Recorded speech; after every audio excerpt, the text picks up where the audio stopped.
Antinira dwal Antinye nyan bariwa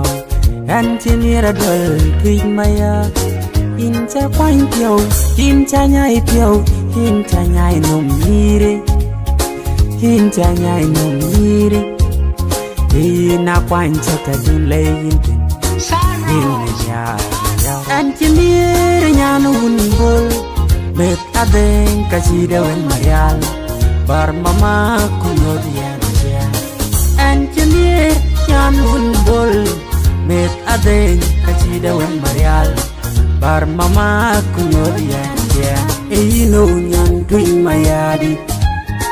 Tuing mayadi yawun adeng Abeng kachekwen tuing mayadi Tatingin na kwal makwendi Nyaka deng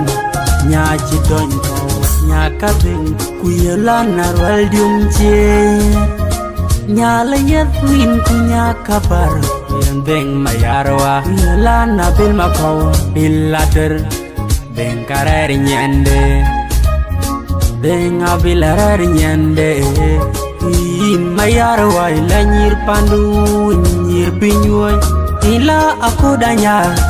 Abinyoy La saramo Abinyoy ila akodanya Abinyu ila sara amo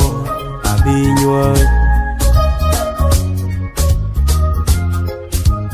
Kondowi on the mix Engineer nyan unbol Bet adeng kasida wen mayal Bar mama kunod yan siya Engineer nyan unbol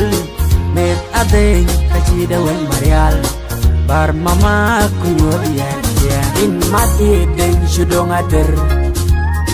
Bar buken mayarwa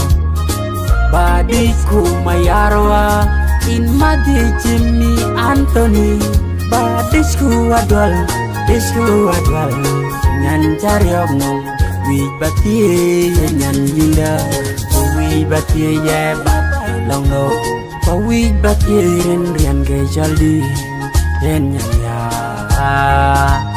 Yen ke dien sarang Yen yang ya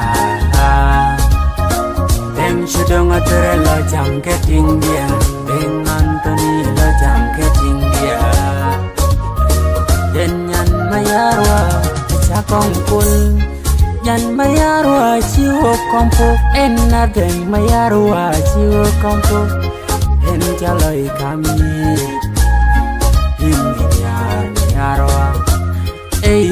Mayarwa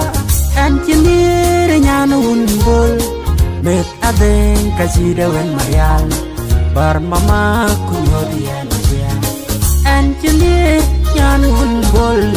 Bet adeng kasida wen marial